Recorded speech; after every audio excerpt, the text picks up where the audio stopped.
कारक जो है, सुनो, क्षत्रिय कारक व्यक्ति जो होंगे, ये नहीं जो ब्राह्मण के हाथ है, तो ब्राह्मण के भी बहुत सारे योनि क्षत्रियों वाली होती है।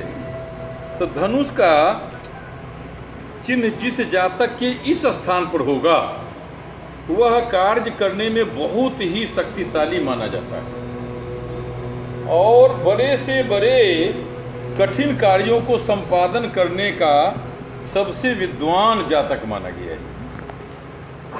और यह क्षत्रिय कारक चिन्ह होने से वह अनेक प्रकार के कार्य क्षेत्र में भी सम्मानित होता है, जैसे वीरता पुरस्कार। इनका क्षेत्र होगा सैनिकों में जाना, पुलिस विभाग में जाना, खेल कूद में जाना। क्यों? यह शुक्र से अनुसंधान कर रहा है। शुक्र खेल कारक ग्रह भी माना गया है। ये माधव जी मालूम है कि नहीं आप लोगों को?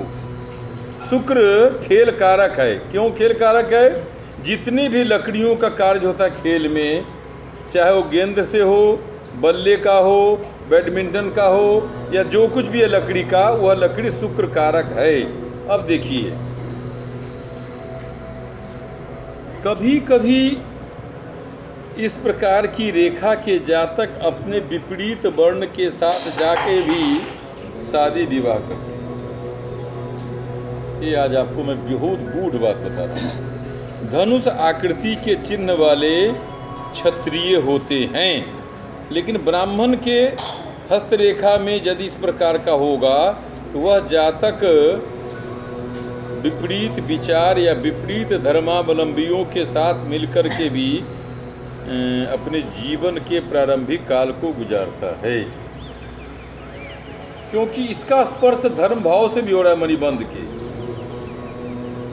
यदि यही रेखा आपको इस स्थान पर होता, कहीं इस स्थान पर या इस स्थान पर तो नहीं, लेकिन धर्म भाव और शुक्र ब्राह्मण योनि कहलाता है। ये आज मैं बताऊंगा। अनुसंधान शुक्र स्थान से होता है।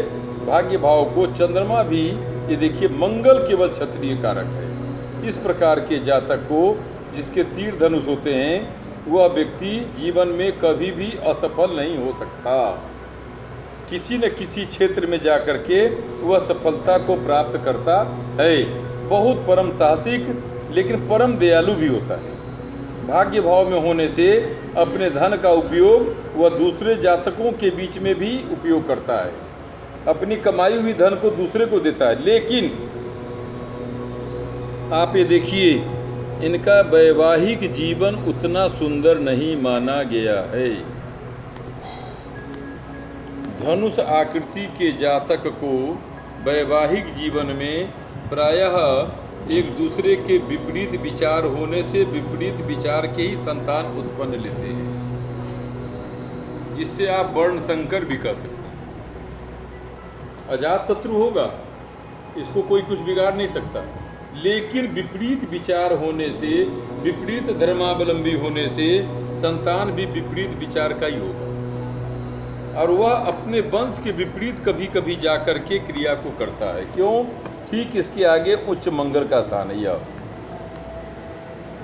ये रेखा यहाँ नहीं जा रही है, रेखा मंगल की ओर जा रही है, और ये मंगल की रेखा आगे आकर के चंद्र बुध को स्पर्श करेगा। ये आप समझ जाइए। जैसे अर्जुन की शादी सुभद्रा से हुई थी, बहुत बड़े धनुर्धर थे वो, लेकिन देव योनि था। उनके सारथी बाबा विश्वनाथ जी के कृपा पात्र कृष्ण भगवान थे, और कभी युद्ध में वो पराजित नहीं हुए। लेकिन कभी कभी वो ऐसा कार्य करते थे जिससे भगवान कृष्ण को भी कहना पड़ता था आप इस कार्य को न करें, ऐसा नियम है। तो एक क्रिया आकर के जब चंद्र बुध की ओर जब जाएगा, कभी कभी आप देखते हैं जो कि ये होने के बाद भी, कल उन लोगों का प्रश्न था जो एक भाग्यांश रेखा यहाँ क्यों ऐसे आता है। ये ध्रुव जी की किसके हाथ में कल ऐसा था। ये देखिए, यही शुक्र कारक आपको इस स्थान से होते हुए चंद्रबुध आए सूर्य, तो सूर्य और बुध, सूर्य बुध त्रयादि योग होने से ऐसे जातक बहुत भाग्यशाली माने गए। ऐसे व्यक्ति राजनीतिक क्षेत्र के भी बहुत माहिर खिलाड़ी माने जाते हैं। ऐसे जातक बहुत ही शुक्र प्रभाव से विद्वान भी होता है, बहुत अच्छे अच्छे आयुर्वेद के भी बड़े बड़े डॉक्टर माने गए हैं, ये आप समझ जाइए। बैंकिंग क्षेत्र तो सुनिए, बुध और मंगल डाइवर्ट कारक क्षेत्र और चंद्र बुध में शत्रुता होने से ऐसे व्यक्ति दवा के कारोबार में, आयुर्वेद के क्षेत्र में, क्योंकि आयुर्वेद ऐसे बीमारियों का भी इलाज करता है जो बीमारी लाइलाज होती है, ये आप समझ जाइए। इसलिए शुक्र से संबंधित यदि इस प्रकार की रेखा, या तो बहुत बड़ा अफसर होगा, बहुत बड़ा राजनेता होगा, बहुत बड़ा जो है स्कूल कॉलेज का प्रबंधक मालिक होगा, अथवा बहुत बड़ा वैदिक माने वेद का विद्वान होगा या आयुर्वेद का ज्ञाता होगा, ये आप समझ जाइए। इसका ए लक्षण है। अब इसका भी ए लक्षण हो गया। ये आपने यहाँ क्या बनाया है? त्रिशूल। इस स्थान पर त्रिशूल होने से चंद्रमा का कारक स्थान माना गया ही, तो ऐसे लोग शिव के अनन्य भक्त माने गए। चंद्रमा मन कारक होने से त्रिशूल में आप ए क्यों छोड़ दिए? ये देखिए, ये है।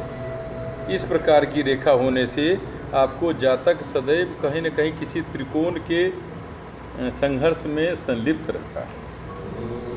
चंद्रमा मन कारक है। ऐसे जातक जिनके इन स्थान पर त्रिकोण की रेखा हो या त्रिशूल की रेखा होती है, वह सदैव किसी न किसी मानसिक परेशानी से जूझता रहता है, क्योंकि मस्तिष्क और हृदय रेखा के बीच में यह त्रिशूल की रेखा है। कभी कभी वो अपनी बुद्धि का उपयोग करेगा, कभी कभी अपने मन का उपयोग करेगा, और यदि बुद्धि का उपयोग करेगा तो किसी जगह उसको असफलता भी प्राप्त होगी।